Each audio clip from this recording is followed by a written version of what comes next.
제 이름 앞에는 늘 덕망 있는 기업가, 고 최 회장의 사모님이라는 수식어가 따라붙었죠. 남편은 젊은 시절부터 맨주먹으로 일으킨 공장이 반석 위에 오르자 저와 외아들 경수에게 세상의 모든 좋은 것을 안겨주었습니다. 저는 돈이 무엇인지 고생이 무엇인지 모르고 살았어요. 제 역할은 그저 남편이 마련해준 안락한 울타리 안에서 경수를 바르고 훌륭하게 키워내는 것뿐이었죠. 남편은 늘 입버릇처럼 말했어요. 경수가 자신의 뒤를 이어 이 거대한 기업을 더 크게 키워주길 바란다고요. 하지만 경수는 아비의 기대를 따라주지 못했습니다. 경영에는 도무지 흥미를 붙이지 못했고 그저 아버지의 재산을 미천 삼아 편하게 사는 길을 택했죠. 남편이 갑작스럽게 세상을 떠난 후 저는 회사 경영을 전문 경영인에게 맡기고 막대한 유산을 관리하며 조용히 살아왔습니다. 제 유일한 바람은 이제 경수가 좋은 짝을 만나 대를 잇고 그 아이가 할아버지의 유업을 이어주는 것이었어요. 그렇게 아들은 번듯한 집안의 딸이라는 이영지를 며느리로 맞아들였고 저는 제 인생의 마지막 과업마저 끝냈다고 생각했습니다. 이제 정말 손주 재롱이나 보며 남은 생을 평화롭게 보내는 일만 남았다고 믿었죠. 하지만 그 평화는 그리 오래가지 않았어요. 선선한 바람이 불어오던 어느 가을날 저녁 고요했던 제 저택에 균열의 소리가 들려오기 시작했습니다. 어머니, 저희 왔어요.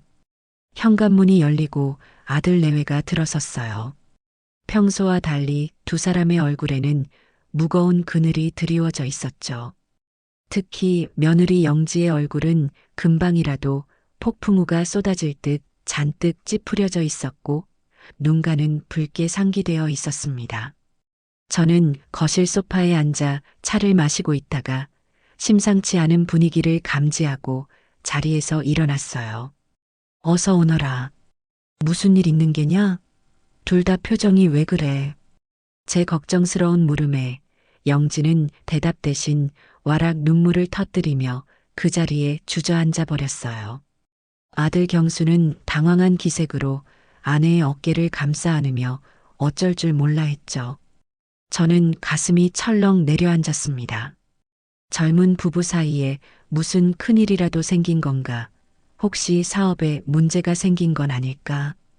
온갖 불길한 상상이 꼬리를 물고 이어졌어요. 영지야, 왜 그러는 거니? 경수야, 너가 어서 말을 해보거라. 대체 무슨 일이냐? 제가 다그치자 경수는 깊은 한숨을 내쉬며 힘겹게 입을 열었습니다. 어머니, 저희 이대로는 정말 못 살 것 같아요. 뭐, 그게 무슨 소리야? 너희 혹시 다툰 거니? 그런 차원의 문제가 아니에요. 영지가 너무 힘들어해요. 매일 밤 악몽에 시달리고 잠도 제대로 못 자고 있어요.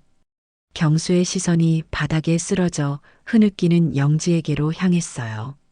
영지는 그 말을 기다렸다는 듯 더욱 서럽게 어깨를 들썩이며 울기 시작했죠.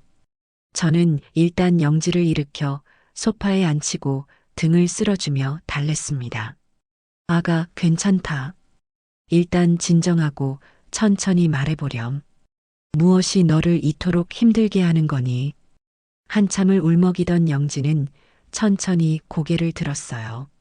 정성껏 한 화장은 눈물로 범벅이 되어 있었고 그 모습은 처연하기 짝이 없었죠. 어머니, 제가 아버님이 남겨주신 이 소중한 가문을 이어야 하는데 저희가 이렇게 불안정한 환경에서 어떻게 대를 이을 아이를 생각하겠어요. 병원에 갔더니 의사 선생님이 그러시더라고요. 지금 사는 환경이 너무 스트레스가 심해서 임신이 어려운 상태라고요. 이 집, 저 집 전세로 떠돌아다니는 생활에 몸도 마음도 완전히 망가졌나 봐요. 어머니, 저 정말 경수 씨 닮은 늠름한 아들 낳아서 아버님께 보여드리고 싶은데 제 몸이 이래서 모든 게 허사가 될까봐 너무 무서워요. 가문, 대를 잇는 아이 아버님. 영지의 입에서 나온 단어들은 정확하게 제 심장을 겨누고 있었어요. 남편을 떠나보내고 유일한 희망으로 여기던 것이 바로 그것이었으니까요. 경수를 꼭 닮은 손주가 할아버지의 빈자리를 채워주고 남편이 평생을 바쳐 이룩한 모든 것을 이어가는 것. 그것만이 제게 남은 유일한 삶의 이유였습니다. 제 주변 지인들이 손주들의 사진을 보여주며 행복해할 때마다 저는 애써 미소 지으며 축하해 주었지만 속으로는 늘 시커멓게 타들어가는 질투와 조급함을 느껴야 했죠. 영지는 바로 제 그 가장 약한 부분을 정확히 파고들고 있었습니다. 집 때문에 아이를 갖기 힘들다는 말이 사실이냐? 제 목소리가 저도 모르게 가늘게 떨려 나왔어요. 경수가 기다렸다는 듯 고개를 주걱거렸죠. 네, 어머니. 의사 말이 아주 틀린 말은 아닌 것 같아요. 2년마다 이사갈 걱정해야죠. 집주인 눈치는 또 얼마나 보이는지 아세요? 영지가 겉으로는 강한 척해도 속으로는 맘고생이 정말 심했던 모양이에요. 저희 힘만으로는 강남에 번듯한 집 한 채 마련하는 건 꿈도 꿀 수 없잖아요. 정말 죄송해요, 어머니. 다 제가 무능해서 그래요. 아버님 이름에 먹칠만 하고. 아들은 제 앞에서 고개를 푹 숙였습니다. 그 순간 제 머릿속의 모든 이성적인 회로가 끊어져 버렸어요. 손주를 볼 수만 있다면, 남편의 유업을 이을 후손만 얻을 수 있다면 하는 생각만이 안개처럼 피어올라 모든 것을 뒤덮어 버렸죠. 내 아들, 내 며느리가 저렇게까지 고통스러워하는데 이 막대한 재산이 다 무슨 소용인가. 남편도 하늘에서 그걸 바랄 것이다. 그런 생각마저 들더군요. 일어나거라. 고개 숙이지 마. 너가 뭐가 무능해. 다 이 어미가 미리 챙겨주지 못한 탓이다. 저는 두 사람을 일으켜 세웠습니다. 그리고 제 인생을 송두리째 흔들게 될 약속을 하고 말았죠. 집 문제는 내가 해결해 주마. 그러니 너희는 아무 걱정 말고 어서 빨리 몸부터 추슬러서 아기 가질 준비나 하거라. 알겠느냐? 제 말이 떨어지자 영지의 울음소리가 거짓말처럼 멎었어요. 그녀는 눈물로 젖은 눈을 동그랗게 뜨고 저를 올려다보며 믿을 수 없다는 듯이 되물었죠. 어머니, 지금 정말이에요? 내가 한 입으로 두말하는 사람으로 보이니. 그 순간 저는 똑똑히 보았습니다. 영지의 젖은 눈동자 깊은 곳에서 아주 찰나의 순간이었지만 서늘한 안도감과 승리감이 교차하며 스쳐 지나가는 것을요. 하지만 손주에 대한 맹목적인 열망에 사로잡힌 저는 그 불길한 신호를 그저 제 착각이려니 하며 애써 외면하고 말았습니다. 그날 밤 아들 내외는 오랜만에 제 집에서 편안한 얼굴로 잠이 들었어요. 하지만 저는 어쩐지 밤새 뒤척이며 잠을 이룰 수가 없었습니다. 그리고 며칠이 채 지나지 않아 아들 내외는 마치 모든 것을 미리 준비해 둔 사람들처럼 저를 다시 찾아왔어요. 영지의 손에는 고급스러운 가죽 커버로 된 두툼한 책자 하나가 들려 있었죠. 척 보기에도 최고급 주택만을 다루는 부동산 브리핑 자료처럼 보였습니다. 어머니, 따뜻한 차 한 잔 드세요. 영지는 언제 울었냐는 듯 예전에 상냥하고 애교 많은 며느리의 모습으로 돌아와 있었어요.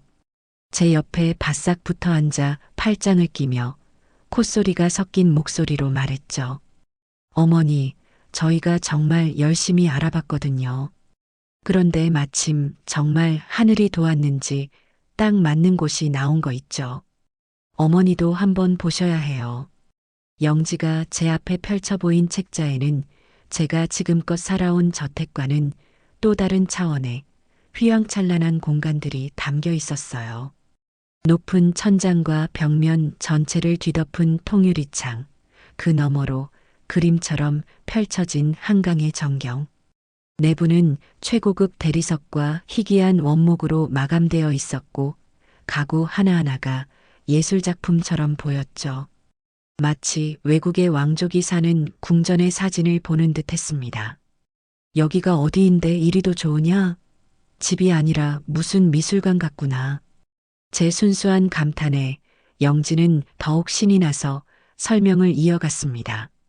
강남에서 요즘 제일 주목받는 최고급 주상복합의 펜트하우스예요. 대한민국 0.1%만 사는 곳이라고 생각하시면 돼요. 보안은 말할 것도 없고 입주민만 이용할 수 있는 스카이라운지에 인피니티 풀, 피트니스 센터, 프라이빗 영화관까지 다 갖춰져 있대요.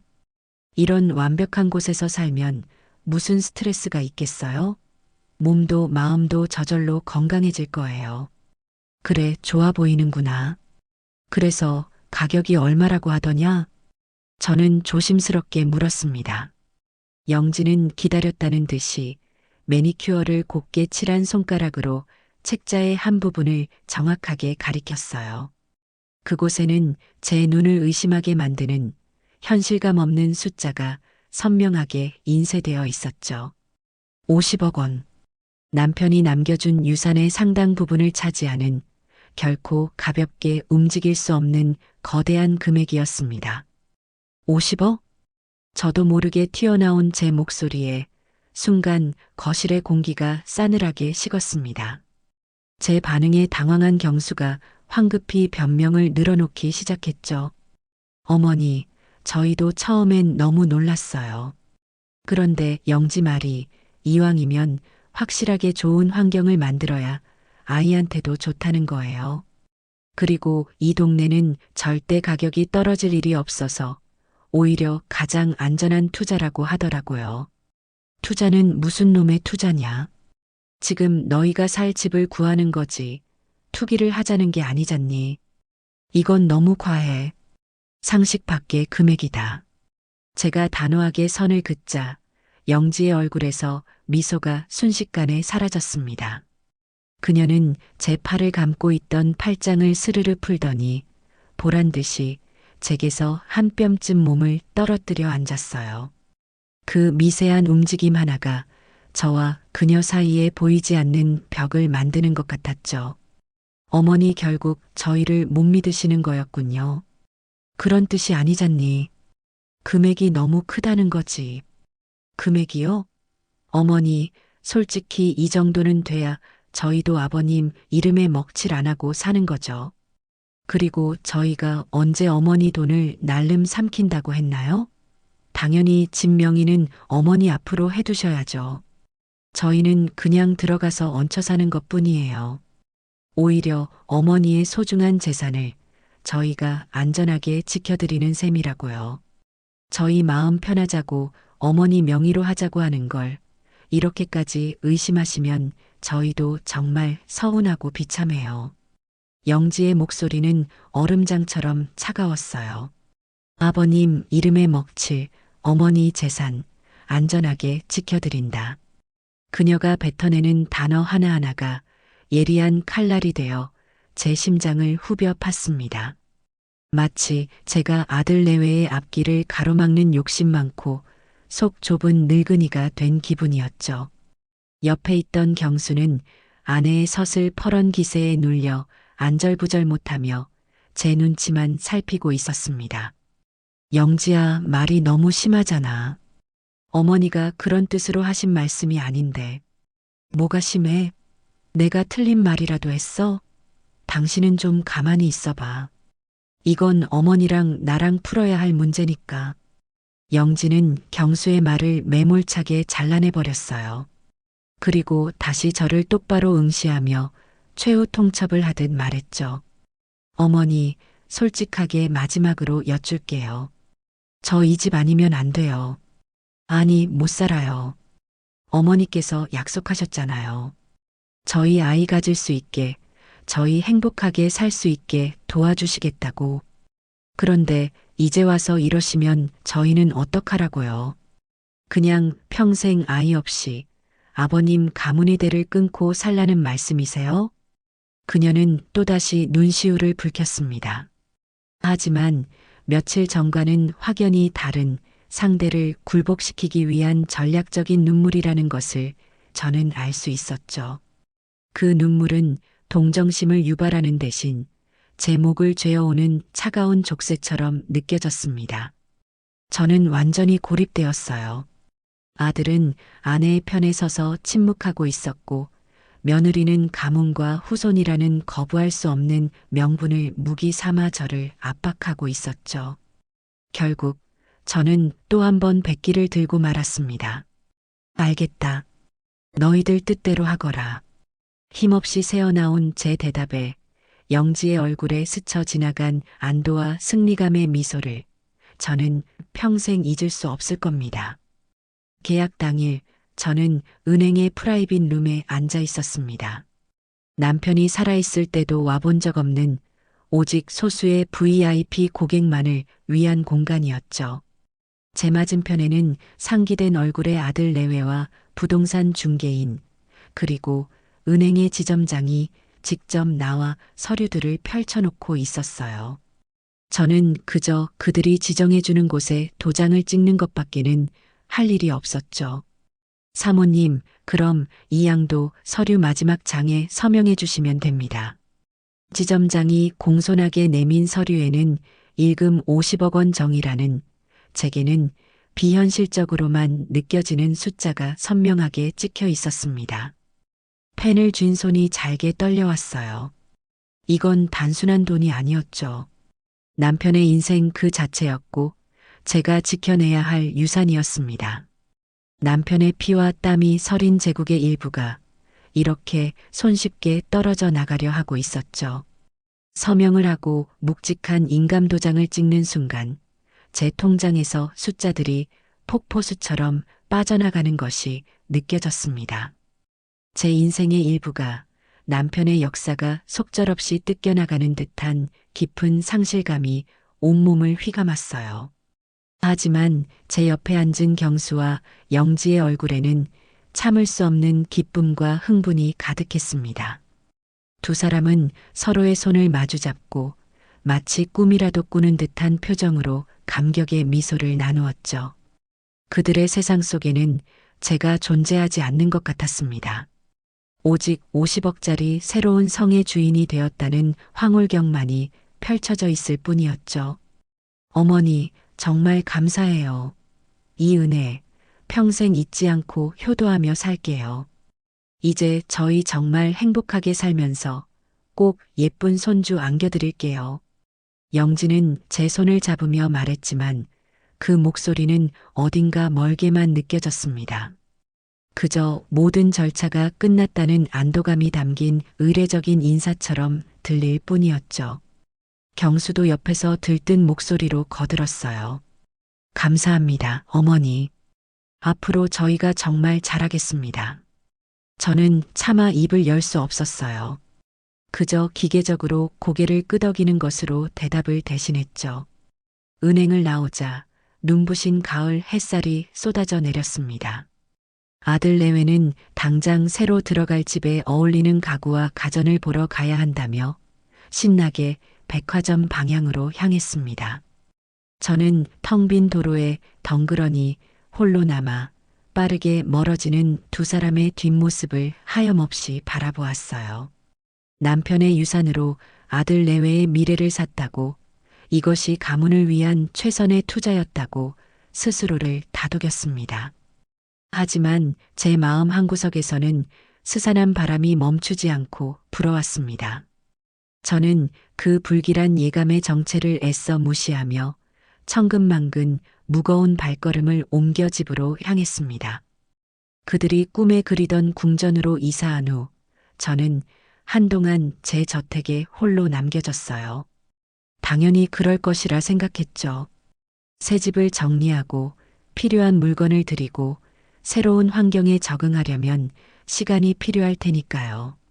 저는 그저 묵묵히 그들의 연락을 기다렸습니다. 이제 곧 손주 소식을 들을 수 있을 거라는 그 달콤한 기대감 하나만으로도 하루하루가 행복했죠. 그리고 마침내 이사한 지 한 달쯤 되었을 때 며느리 영지에게서 전화가 걸려왔어요. 목소리는 그 어느 때보다 밝고 활기찼죠. 어머니, 저희 집들이에요. 이번 주 토요일 저녁인데 어머니께서 가장 중요한 손님이시니까 꼭 오셔서 자리를 빛내주셔야 해요. 저는 물론 한달음에 달려가겠다고 약속했습니다. 제 평생의 노력이 담긴, 아니 남편의 유산이 담긴 그 집이 어떻게 꾸며졌을지 궁금하기도 했고, 무엇보다 아들 내외의 행복한 모습을 제 눈으로 직접 확인하고 싶었으니까요. 집들이 당일 저는 며느리가 평소 좋아하던 브랜드의 최고급 식기 세트를 정성껏 포장하고 혹시나 음식이 부족할까 싶어 제가 가장 자신 있는 갈비찜과 잡채를 밤새 만들어 바리바리 챙겨 들고 나섰어요. 내비게이션에 찍힌 주소로 차를 몰아가는 내내 제 입가에서는 미소가 떠나지 않았죠. 하지만 그 화려한 주상복합의 지하 주차장에 들어서는 순간부터 무언가 잘못되었다는 느낌이 들기 시작했어요. 입주민 전용 주차 구역은 이미 값비싼 외제차들로 가득 차 있었고, 저는 경비원의 안내에 따라 방문객용으로 지정된 어둡고 외진 지하 3층 구석에 차를 세워야만 했죠. 끙끙거리며 무거운 음식들을 들고 엘리베이터를 타기 위해 한참을 걸어야 했습니다. 펜트하우스 전용 엘리베이터는 황금빛으로 번쩍이며 저를 꼭대기층으로 실어 올렸어요. 마침내 현관문이 열리고 제 눈앞에 펼쳐진 광경은 입을 다물 수 없을 정도였죠. 집안은 이미 수십 명의 사람들로 북적이고 있었어요. 영지의 말대로 그곳은 집이 아니라 사교 클럽이나 호텔 라운지 같았죠. 사람들은 한 손에 샴페인 잔을 들고 서로의 안부를 물으며 우아하게 웃고 떠들고 있었습니다. 그들의 옷차림이나 장신구는 제가 평생 살아오면서 본 것들 중 가장 화려했어요. 클래식 음악이 은은하게 흐르는 가운데 전문 케이터링 업체 직원들이 바쁘게 움직이며 음식을 나르고 있었죠. 저는 양손 가득 들고 온 음식 꾸러미와 함께 그 화려한 파티의 이방인이 되어 현관에 멍하니 서 있었습니다. 어머, 어머니 오셨어요? 마침 저를 발견한 영지가 화사한 드레스 차림으로 다가왔어요. 하지만 그녀의 시선은 제 얼굴이 아닌 제 양손에 들린 음식 꾸러미에 먼저 닿더군요. 그녀의 미간이 아주 미세하게 하지만 분명히 찌푸려졌어요. 어머니, 이게 다 뭐예요? 제가 음식은 다 준비했다고 말씀드렸는데. 아니다. 그래도 집들이인데 내가 빈손으로 올 수는 없지 않니? 너희들 좋아하는 갈비찜이랑 잡채 좀 해왔다. 제 말에 영지는 잠시 난처한 표정을 짓더니 이내 미소를 지으며 제 팔을 잡아 끌었어요. 하지만 그녀가 저를 이끈 곳은 파티가 한창인 거실이 아니라 어수선한 주방의 한 구석이었죠. 어머니, 정말 감사한데 지금은 내놓을 자리가 마땅치 않네요. 여기 주방에 잠시 둘게요. 이따가 사람들 가면 저희끼리 먹어요. 그녀는 제 손에서 음식 꾸러미를 받아들어 조리대 구석으로 밀어 넣었어요. 마치 값비싼 그림 옆에 놓인 어울리지 않는 짐을 치우는 듯한 몸짓이었죠. 그리고는 제게 물 한 잔을 건네며 말했어요. 어머니, 주차는 어디에 하셨어요? 입주민 구역은 꽉 찼을 텐데. 아, 지하 3층 방문객 구역에 세웠다. 아, 그러셨구나. 잘하셨어요. 거기가 편하죠. 그럼 어머니, 저는 손님들 좀 챙겨봐야 해서요. 저기 거실에 계시면 제가 나중에 가서 인사시켜 드릴게요. 영지는 그 말을 남기고는 다시 화려한 파티의 안주인으로 돌아갔어요. 저는 주방 한 구석에 덩그러니 남겨졌죠. 제가 밤새 정성껏 만들어 온 음식들은 차가운 조리대 위에서 존재감을 잃어가고 있었습니다. 이따가 우리끼리 먹자는 말은 빈말이라는 걸 저는 이미 알고 있었죠. 잠시 후 아들 경수가 저를 발견하고는 반갑게 다가왔어요. 어머니, 언제 오셨어요? 아이고, 힘드셨죠? 이리 와서 앉으세요. 경수는 저를 거실의 작은 소파로 안내했지만 그곳 역시 낯선 사람들로 가득 차 있어 제가 편히 앉을 자리는 없었어요. 경수는 제게 아는 사람들을 몇 명 소개해 주었지만 그들은 제게 경수 씨 어머님이라며 가볍게 목례를 할 뿐 더 이상의 관심을 보이지 않았죠. 그들의 대화 주제는 주식과 부동산, 해외 골프 여행, 자녀들의 유학 이야기 같은 것들이었어요. 제가 평생 국밥을 팔고 남편의 공장을 지켜보며 살아온 이야기와는 너무나도 다른 세상이었죠. 저는 그곳에서 투명 인간이 된 기분이었습니다.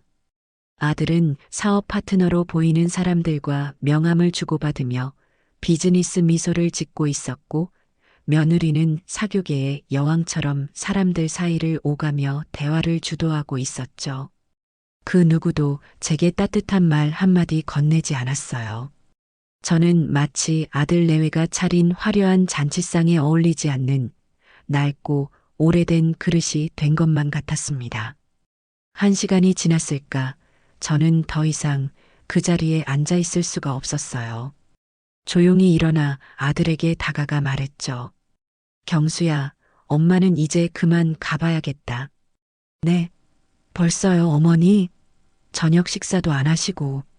아니다, 속이 좀 더부룩해서. 너희들 재미있게 놀아라. 집 정말 좋구나. 저는 애써 웃으며 말했어요. 경수는 잠시 미안한 표정을 짓는가 싶더니 이내 다시 손님들에게로 고개를 돌렸죠. 조심히 들어가세요, 어머니. 제가 끝나고 전화드릴게요. 그렇게 저는 제 아들의 집들이에서 음식 한 점 맛보지 못하고 쫓겨나듯 빠져나왔습니다. 엘리베이터 문이 닫히는 순간까지 며느리 영지는 제게 눈길 한 번 주지 않았어요. 텅 빈 지하 3층 주차장에서 차에 올라 시동을 걸었을 때 저도 모르게 눈물이 핑 돌더군요.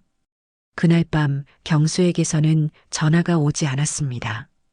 그 집들이 이후로 아들 내외와의 연락은 눈에 띄게 줄어들기 시작했어요. 제가 먼저 전화를 걸지 않으면 일주일이고 열흘이고 아무 소식이 없는 날들이 이어졌죠. 전화를 걸어도 그들의 반응은 늘 한결같았습니다. 여보세요? 엄마.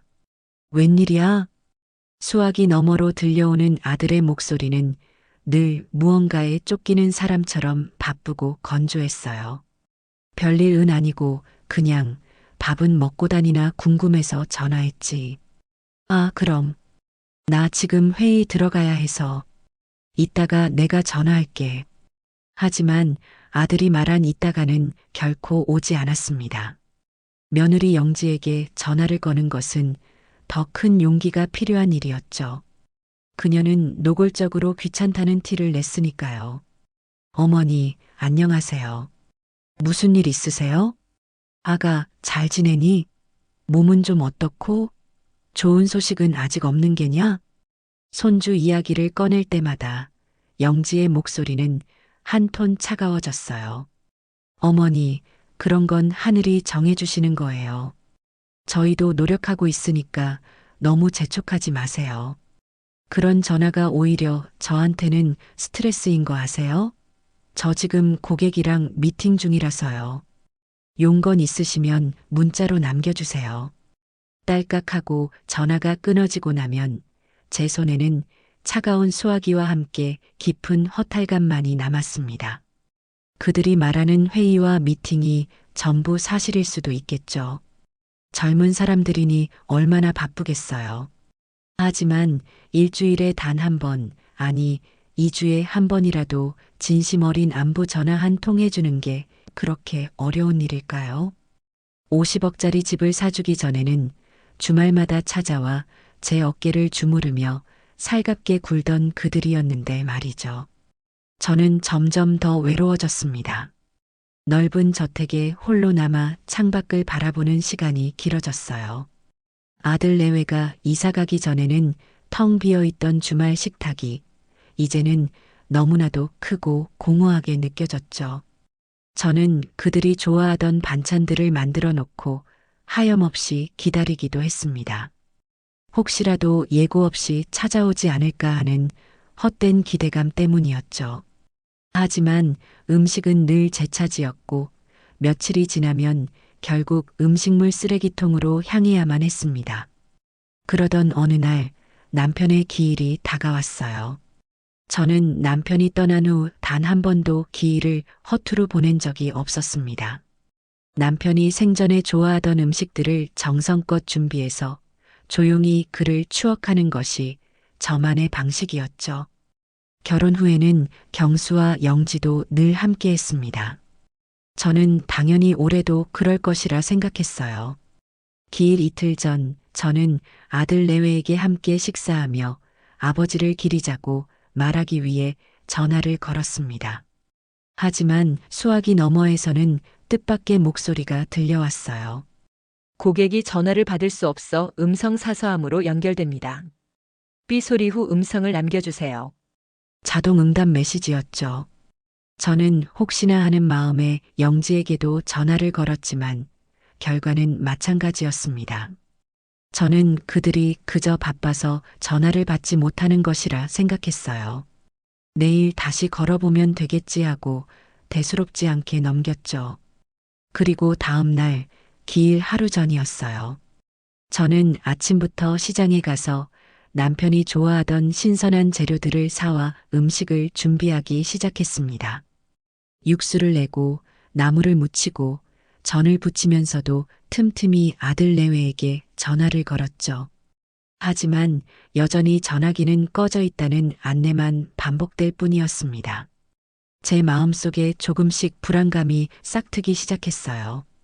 마침내 기일 당일 아침이 밝았습니다. 저는 밤새 준비한 음식들을 상에 차려놓고 마지막으로 희망을 걸며 아들에게 전화를 걸었어요. 그런데 놀랍게도 이번에는 신호가 가더군요. 몇 번의 연결음 끝에 잠이 덜 깬 듯한 아들의 목소리가 들려왔습니다. 여보세요. 경수야, 너 어디야? 왜 이렇게 전화를 안 받아? 오늘 무슨 날인지는 알고 있니? 저는 저도 모르게 목소리를 높였습니다. 제 다급한 목소리에 아들은 잠시 침묵하더니 당황한 듯 더듬거리며 말했죠. 아, 엄마. 그게 오늘이 아버지 기일이었나? 뭐, 그걸 지금 말이라고 하니. 너희들 당장 어디야? 어서 이리로 건너오지 못해. 저는 분노로 온몸이 떨려왔어요. 그런데 수화기 너머로 아들의 목소리 대신 짜증이 가득 섞인 며느리 영지의 목소리가 끼어들었죠. 어머니, 저희 지금 홍콩이에요. 그런 중요한 날이었으면 미리 말씀을 해주셨어야죠. 저희도 저희 스케줄이라는 게 있는데 어떻게 당일 아침에 이렇게 다짜고짜 화부터 내세요? 홍콩. 그 한 단어가 제 머리를 망치로 내려치는 것 같았습니다. 홍콩? 너희가 지금 홍콩에 왜 가 있어? 아버지 기일인 걸 몰랐다는 게 말이 되니? 어머, 저희가 세상 모든 기념일을 어떻게 다 기억해요? 그리고 경수 씨 중요한 비즈니스 미팅 때문에 온 거예요. 어머니는 아들 앞길이 잘 풀리는 것보다 제사상 차리는 게 더 중요하신가 봐요. 영지의 목소리에는 일말의 미안함도 담겨 있지 않았어요. 오히려 모든 것이 제 탓이라는 듯 저를 나무라고 있었죠. 저는 기가 막혀서 아무 말도 할 수가 없었습니다. 수화기 너머로 영지가 경수에게 말하는 소리가 들려왔어요. 당신은 빠져 있어. 내가 말할 테니. 하여튼 마마보이는 알아줘야 한다니까. 그 순간 저는 전화기를 붙들고 있는 것조차 무의미하다는 것을 깨달았습니다. 알겠다. 너희들 중요한 비즈니스 잘 보고 오너라. 저는 힘없이 말하고 전화를 끊었습니다. 거실에는 남편의 영정 사진과 김이 모락모락 나는 음식들이 가득한 제사상이 차려져 있었죠. 저는 그 앞에 홀로 주저앉아 하염없이 눈물만 흘렸습니다. 50억짜리 집을 사주면 아들 내외가 행복해지고 그러면 예쁜 손주도 생길 거라고 믿었던 제 자신이 너무나도 어리석게 느껴졌습니다. 그들은 제게서 가장 소중한 것을 빼앗아간 뒤 너무나도 멀리 떠나버린 것 같았습니다. 그날 저는 깨달았죠. 이것은 단순한 소홀함이 아니라 명백한 기만이라는 것을요. 남편의 기일 사건 이후 제 마음속에는 차가운 의심의 씨앗이 뿌려졌어요. 그들은 정말 그렇게 바쁜 걸까요? 중요한 비즈니스 미팅이라는 핑계 뒤에 다른 무언가가 숨겨져 있는 것은 아닐까요? 저는 더 이상 그들의 말을 곧이곧대로 믿을 수가 없었죠. 하지만 섣불리 행동하고 싶지는 않았습니다. 만약 제 의심이 사실이 아니라면 저 혼자 속 좁은 시어머니가 되어 아들 내외와의 관계만 더 악화시킬 뿐이니까요. 저는 조용히 그리고 신중하게 진실을 파헤쳐 보기로 마음먹었습니다. 가장 먼저 떠오른 사람은 제 오랜 친구인 박 여사였어요. 그녀는 우연하게도 아들 내외가 사는 그 주상복합의 바로 옆동에 살고 있었죠. 저는 혹시나 하는 마음에 박 여사에게 전화를 걸어 가볍게 안부를 물었습니다. 한참 동안 날씨 이야기, 건강 이야기를 나누다가 저는 아주 조심스럽게 본론을 꺼냈어요. 참, 박 여사. 우리 경순애가 그쪽으로 이사 간 거 알지? 혹시 오며 가며 마주친 적이라도 있나 해서. 제 질문에 박 여사는 잠시 머뭇거리는 듯 했어요. 수화기 너머로 잠시 침묵이 흘렀죠. 그 짧은 순간이 제게는 영원처럼 길게 느껴졌습니다. 아, 현자야. 내가 이런 말을 해도 될지 모르겠는데. 박 여사는 아주 조심스럽게 입을 열었어요. 너희 애들 집에서 자주 파티 같은 걸 여는 모양이더라. 그것도 아주 시끄럽게 말이야. 얼마 전에는 밤늦게까지 음악 소리가 너무 커서 관리사무소에 민원이 들어갔다는 소문도 들리고 이상하게 우리나라 사람들보다는 외국인들이 더 많이 드나드는 것 같기도 하고 젊은 애들이라 그런지 아주 활기차게 사는 것 같아 보이긴 하더라만. 친구는 저를 배려해서 활기차게라는 표현을 썼지만 그 말 속에 담긴 진짜 의미를 제가 모를 리 없었죠. 제 가슴이 쿵 하고 내려앉았습니다. 중요한 비즈니스로 바쁘다던 그들이 밤마다 시끄러운 파티를 열고 있다니요. 제 의심이 조금씩 확신으로 변하기 시작했습니다. 저는 직접 확인을 해봐야겠다고 결심했어요. 며칠 뒤 저는 일부러 아무런 연락도 없이 아들 내외의 펜트하우스로 향했습니다. 그냥 찾아가면 경계할 것이 분명했기에 저는 그럴듯한 핑계를 준비했죠. 얼마 전 받은 종합건강검진 결과지를 손에 들고 너희에게도 알려줘야 할 것 같아서 왔다고 말할 작정이었습니다. 가족력과 관련된 이야기이니 무작정 돌려보내지는 못할 테니까요. 펜트하우스 앞에 서서 초인종을 눌렀습니다. 잠시 후 인터폰 화면에 잔뜩 경계하는 표정의 며느리 영지가 나타났어요. 누구세요? 나다 아가. 어머니야. 제 얼굴을 확인한 영지의 표정이 눈에 띄게 굳어졌어요. 그녀는 한참 동안 아무 말 없이 저를 쳐다보기만 했죠. 문을 열어주기까지는 생각보다 오랜 시간이 걸렸습니다. 어머니, 어쩐 일이세요? 미리 연락이라도 좀 하고 오시지. 마지못해 문을 열어준 영지는 길을 비켜주지 않은 채 현관문 앞에 서서 저를 막아서듯 말했어요.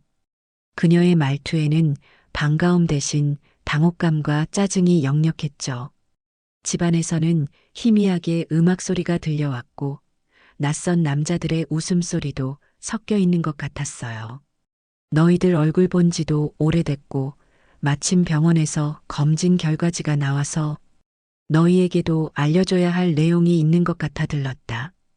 저는 준비한 대로 검진 결과지 봉투를 보여주며 태연하게 말했어요.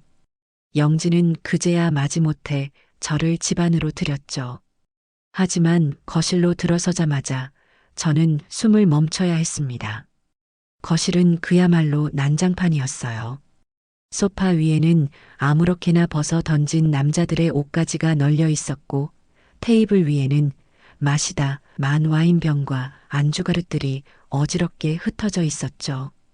집안 전체에 담배 냄새와 짙은 향수 냄새가 뒤섞여 머리가 아플 지경이었습니다.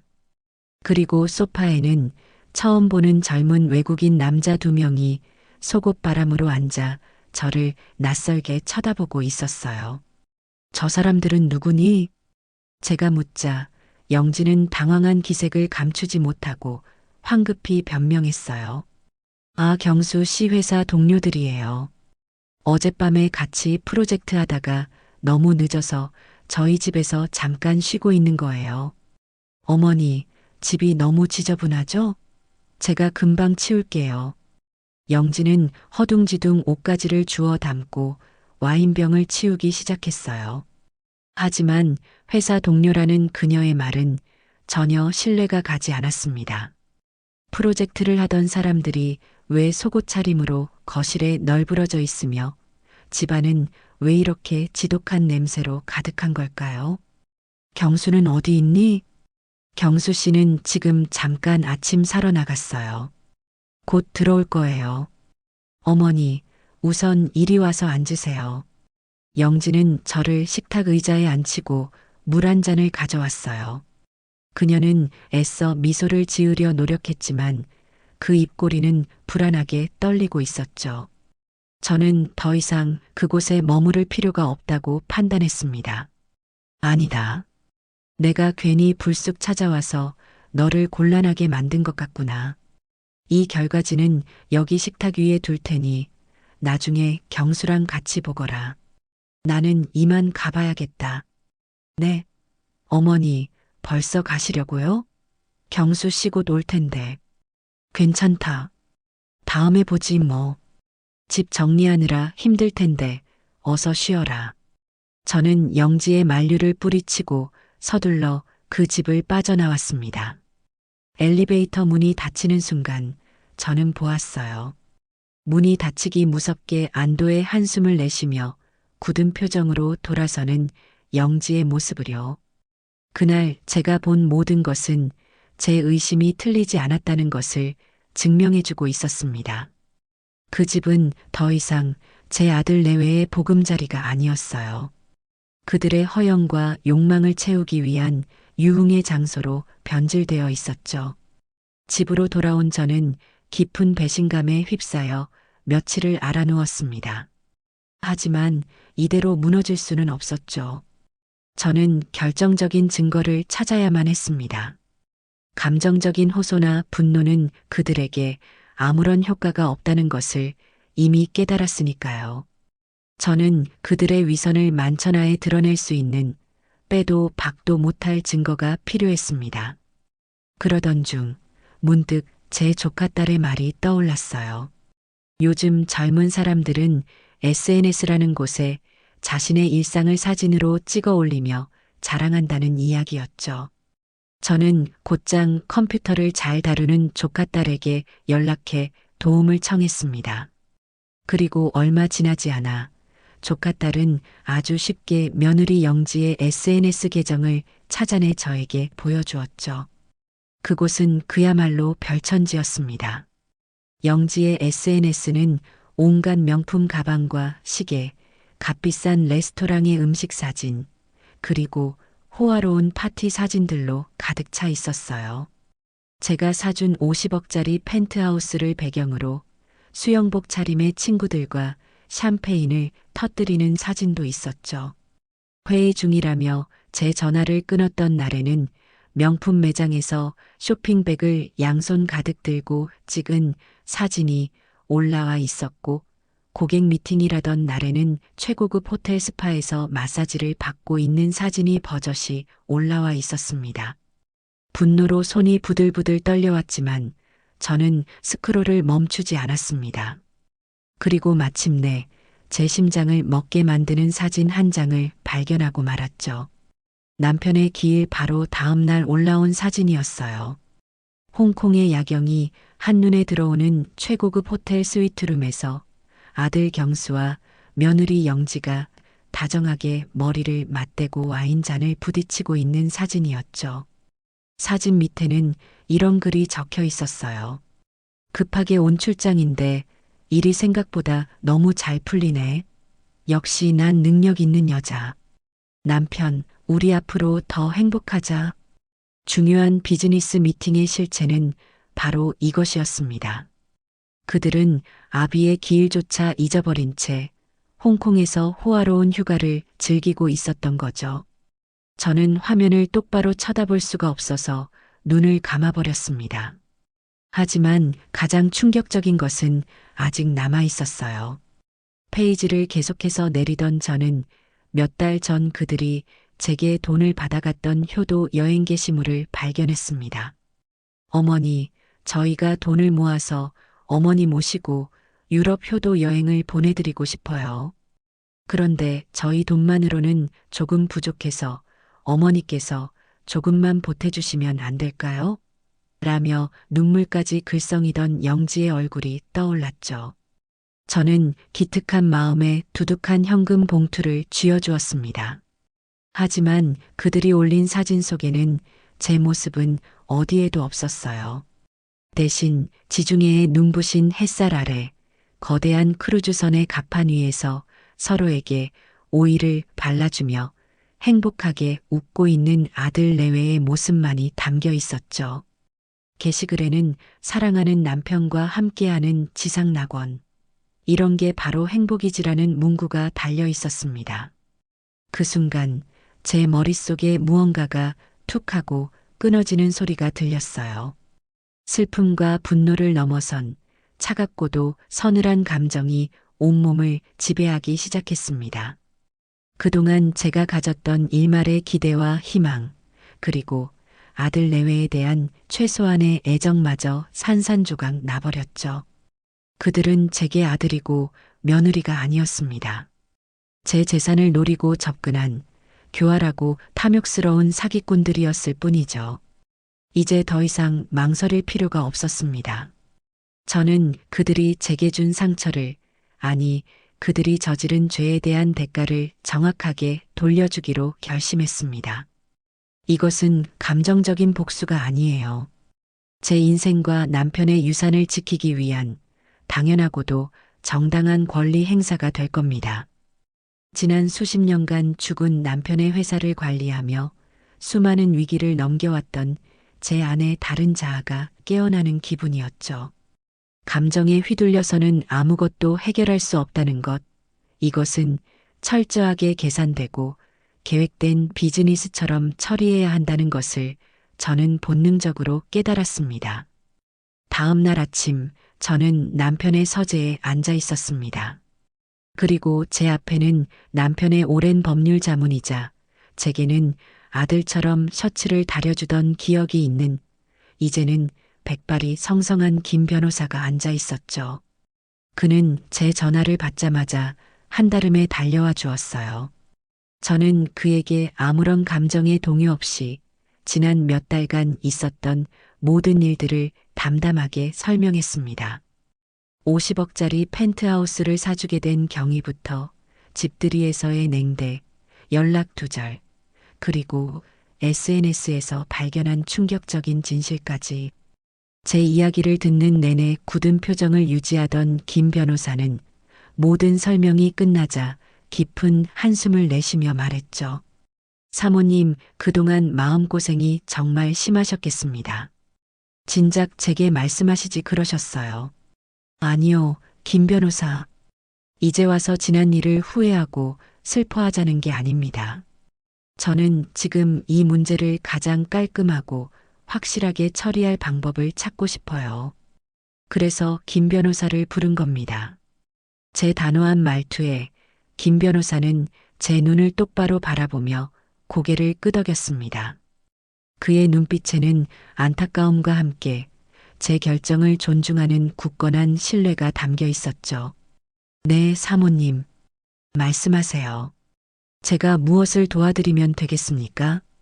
우선 그 집의 법적인 소유권 관계부터 명확히 하고 싶습니다. 등기부등본 상 그 펜트하우스는 온전히 제 이름으로 되어 있는 것이 맞지요? 아들이나 며느리에게 조금이라도 권리가 넘어간 부분은 없고요. 물론입니다, 사모님. 제가 계약 당시 모든 서류를 재차 확인했습니다. 그 부동산의 소유권은 100% 사모님 단독 명의로 되어 있습니다. 아드님 내외는 그저 사모님의 허락 하에 거주하고 있는 법적으로는 단순한 사용대차 관계에 불과합니다. 따라서 사모님께서 원하신다면 언제든지 그들을 퇴거시키고 부동산을 처분하실 수 있는 완전한 권리를 가지고 계십니다. 김 변호사의 명확한 답변을 듣고 나자 제 마음은 더욱 확고해졌습니다. 저는 제가 쥐고 있는 가장 강력한 패를 다시 한번 확인한 셈이었죠. 좋습니다. 그럼 제가 지금부터 하려는 일에 대해 법적으로 발생할 수 있는 문제점은 없는지 검토해 주십시오. 저는 그 집을 팔 생각입니다. 아들과 며느리 모르게 최대한 조용하고 신속하게요. 제 말에 김 변호사는 잠시 놀란 표정을 지었지만 이내 냉철한 법률가의 얼굴로 돌아와 제 계획의 타당성을 검토하기 시작했어요. 우리는 몇 시간에 걸쳐 앞으로 벌어질 모든 상황을 시뮬레이션하고 그에 대한 법적인 대응책을 꼼꼼하게 세워나갔습니다.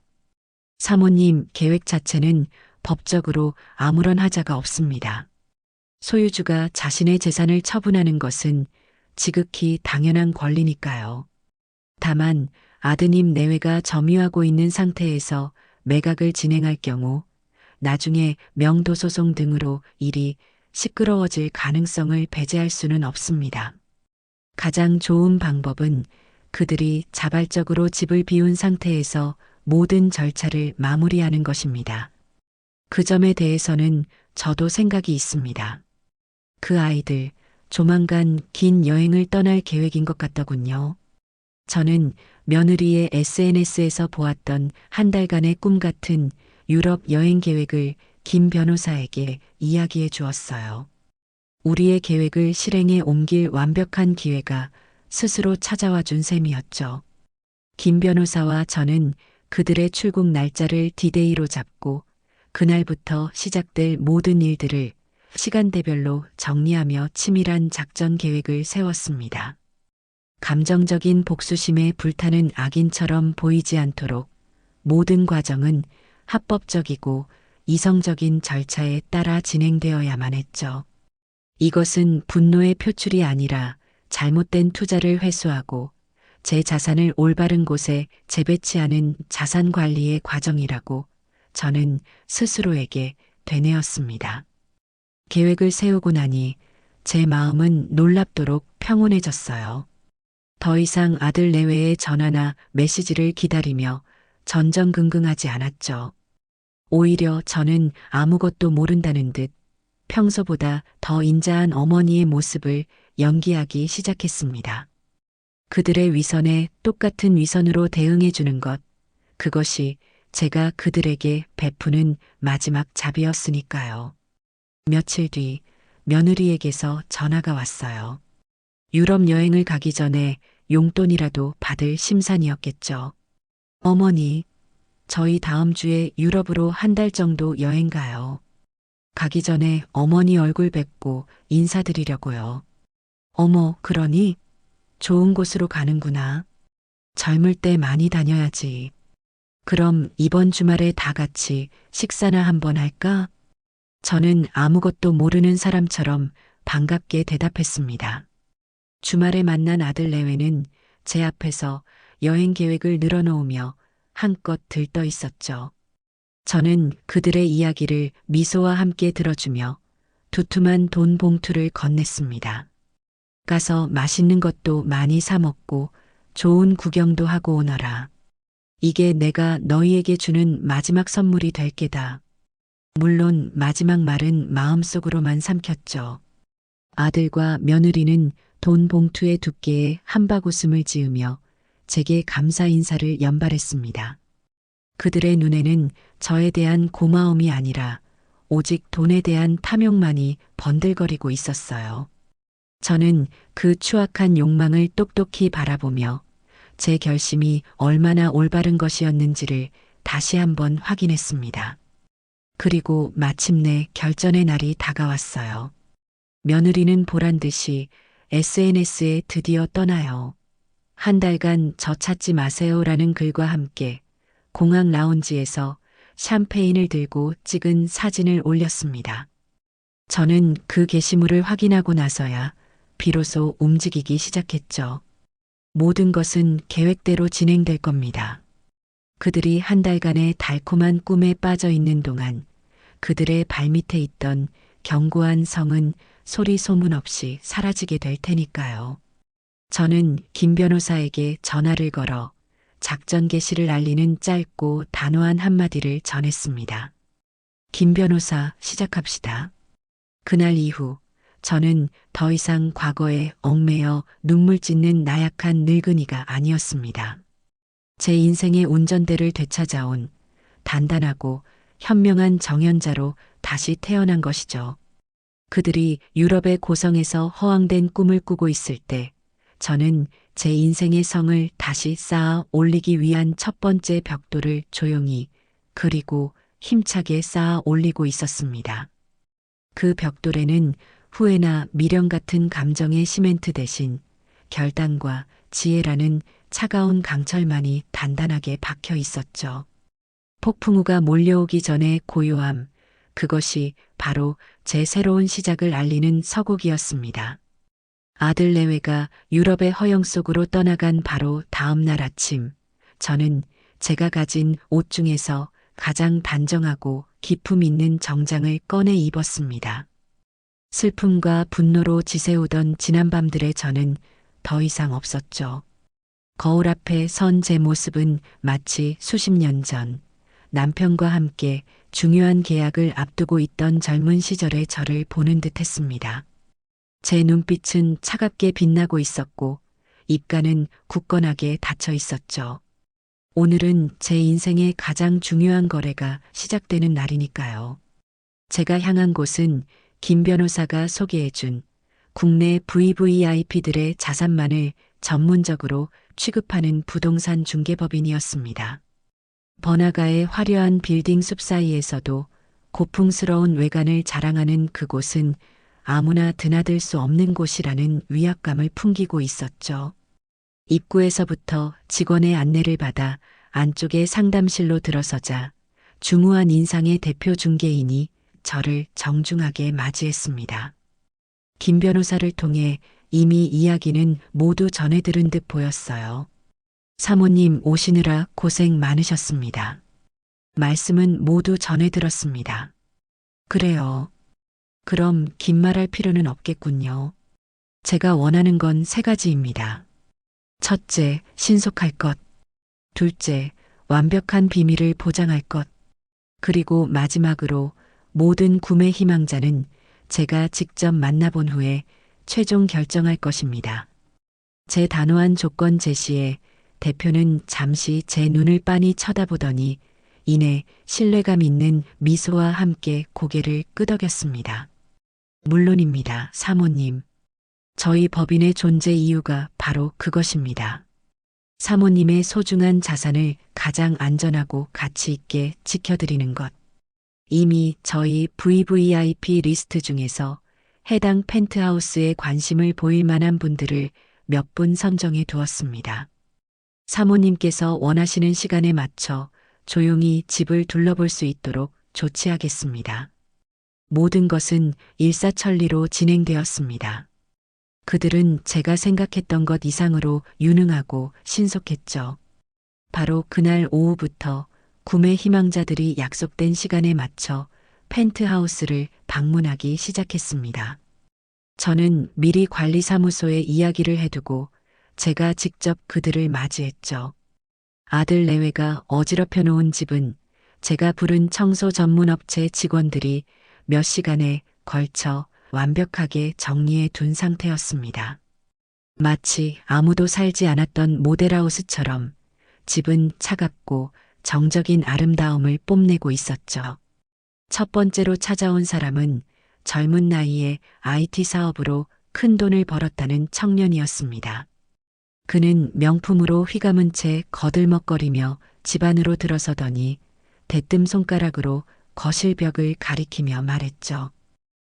구조는 나쁘지 않은데 인테리어가 좀 올드하네. 이쪽 벽은 다 허물고 통유리로 바꿀 수 있나? 그리고 저쪽 방은 터서 스크린 골프장으로 만들면 딱 좋겠는데. 그는 집의 가치나 본질에는 아무런 관심이 없어 보였어요. 오직 자신의 부를 과시하기 위한 장식품 정도로 여기는 듯 했죠. 저는 아무 말 없이 미소만 지으며 그를 배웅했습니다. 그리고 곧바로 대표에게 전화를 걸어 말했죠. 이 사람은 아닙니다. 두 번째 방문객은 중년의 사업가 부부였습니다. 그들은 집을 꼼꼼하게 둘러보며 자재 하나하나의 품질을 따지고 한강 조망의 가치를 돈으로 환산하는데 여념이 없었죠. 그들의 대화는 온통 이 집을 어떻게 되팔아 더 큰 차익을 남길 수 있을까에 대한 이야기뿐이었습니다. 저는 그들에게서 제 아들과 며느리의 그림자를 보았어요. 집을 사랑하고 아끼는 공간이 아닌 탐욕을 채우기 위한 수단으로만 여기는 그 차가운 눈빛을요. 그들 역시 제 선택지에서 조용히 지워졌습니다. 몇몇 사람이 더 다녀갔지만 제 마음을 움직이는 사람은 나타나지 않았어요. 저는 조금씩 조급해지기 시작했죠. 아들 내외가 돌아오기까지 남은 시간은 한 달. 그 안에 모든 것을 끝내야만 했습니다. 바로 그때 대표에게서 한 통의 전화가 걸려왔어요. 사모님, 정말 죄송하지만 딱 한 팀만 더 만나보시면 어떨까요? 사실 그분들은 예산이 50억에는 조금 미치지 못해서 제가 리스트에서 제외했었는데 제가 아는 분들 중에 가장 집을 소중히 여길 분들이라는 생각이 들어서요. 젊은 의사 부부인데 아이 둘을 키우며 정말 성실하게 살아가는 사람들입니다. 저는 잠시 고민하다가 결국 그들을 만나보기로 했습니다. 그리고 그것은 제 인생 최고의 선택 중 하나가 되었죠. 약속된 시간에 도착한 젊은 부부는 수수한 옷차림에 선한 인상을 가지고 있었어요. 그들의 손에는 어린 딸과 아들이 각각 들려 있었죠. 부부는 집 안으로 들어서자마자 감탄사를 연발했지만 그들의 눈빛은 이전 방문객들과는 확연히 달랐습니다. 여보, 저 창문 좀 봐. 우리 아이들이 저 창가에 앉아서 책 읽는 모습을 상상하니까 너무 행복하다. 아내 되는 분이 남편의 팔을 잡으며 속삭였어요. 남편은 고개를 끄덕이며 집안 구석구석을 아이들과 함께 둘러보았죠. 아빠, 내 방은 어디야? 여기서 살면 나 이제 동생이랑 안 싸우고 방 같이 써도 돼? 어린 딸의 천진난만한 질문에 집안에는 따뜻한 웃음이 번졌습니다. 그들은 제게 다가와 정중하게 인사를 건넸어요. 사모님, 정말 그림 같은 집이네요. 사실 저희 형편에는 조금 무리인 줄 알면서도 아이들에게 안정되고 좋은 환경을 만들어주고 싶은 마음에 용기를 내서 찾아왔습니다. 혹시라도 저희가 이 집에 살게 된다면 정말 소중하게 아끼고 가꾸며 살겠습니다. 저는 그들의 진심 어린 눈빛에서 제가 잊고 있었던 가족과 집의 진짜 의미를 보았습니다. 이 집은 더 이상 탐욕과 허영의 상징이 아니라 이 선량한 가족의 행복한 보금자리가 되어야 마땅했죠. 저는 그 자리에서 결심을 굳혔습니다. 대표님께는 제가 따로 말씀드리겠습니다. 이 집 당신들께 팔겠습니다. 제 말에 젊은 부부는 자신들의 귀를 의심하는 듯한 표정을 지었어요. 네. 하지만 저희는 가격을 맞춰드릴 형편이 알고 있습니다. 제가 조금 손해를 보면 되는 일이지요. 대신 조건이 하나 있습니다. 이 집을 투기의 대상으로 삼지 말고 당신들 가족이 오랫동안 행복하게 살아갈 공간으로 만들어주세요. 약속해 줄 수 있겠습니까? 부부는 감격에 겨워 눈시울을 붉히며 몇 번이고 제게 고개를 숙였습니다. 그날 바로 계약이 진행되었어요. 김 변호사의 사무실에서 만난 우리는 복잡한 법률 용어들이 오가는 딱딱한 분위기 속에서도 서로를 향한 따뜻한 신뢰를 잃지 않았죠. 저는 시세보다 조금 낮은 가격에 집을 넘기는 계약서에 망설임 없이 도장을 찍었습니다. 그리고 며칠 뒤 제 통장으로 40억이 훌쩍 넘는 거액의 돈이 입금되었죠. 저는 그 돈을 단 1원도 남기지 않고 김 변호사가 미리 만들어둔 아들 내외는 전혀 알지 못하는 새로운 신탁 계좌로 안전하게 옮겨두었습니다. 모든 거래가 끝난 후 저는 이제는 제 것이 아니게 된 펜트하우스에 마지막으로 한번 들렀습니다. 모든 가구와 짐들이 빠져나가 텅 빈 공간은 처음 제가 이 집을 보았을 때처럼 고요하고 평화로워 보였죠. 저는 텅 빈 거실 한가운데 서서 한강에 저물어가는 노을을 바라보았습니다. 50억이라는 거대한 돈이 오고 갔지만 제 마음은 놀랍도록 차분했어요. 이것은 손해가 아니었습니다. 잘못된 곳에 흘러들어가 썩어가던 물기를 올바른 곳으로 돌려놓은 것뿐이니까요. 이제 곧 이 집은 새로운 주인들의 웃음소리로 가득 차게 될 겁니다. 저는 비로소 무겁게 저를 짓누르던 과거의 멍에를 벗어 던지고 새로운 시작을 할 준비를 마친 것이었죠.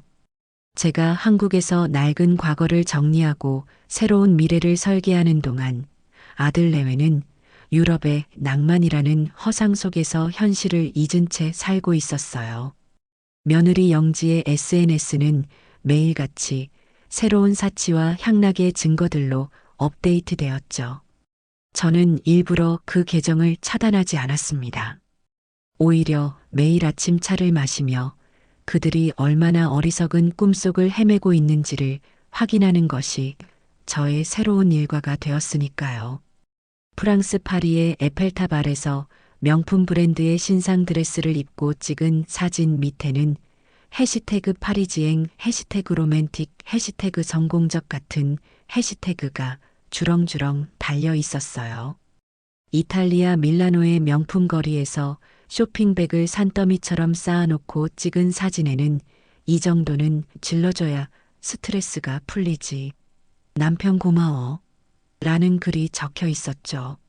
스위스의 눈 덮인 알프스를 배경으로 헬리콥터 투어를 즐기는 영상, 베네치아의 곤돌라, 위에서 와인을 마시며 서로에게 입을 맞춰주는 사진까지. 그들의 한 달은 마치 세상의 모든 부와 행복을 독차지한 사람들처럼 보였습니다. 하지만 그 화려한 사진들 속에서 제 눈에 들어온 것은 단 하나뿐이었어요. 그들의 그 어떤 게시물에도 어머니라는 단어는 단 한 번도 등장하지 않았다는 사실이었죠. 그들은 제 돈으로 그 모든 것을 누리면서도 제 존재는 까맣게 잊어버린 듯 했습니다. 아니, 잊어버린 게 아니겠죠. 처음부터 그들의 안중에는 제가 없었던 겁니다. 저는 그들의 게시물에 좋아요 한번 누르지 않고 그저 묵묵히 모든 것을 제 눈과 마음에 담아두었습니다.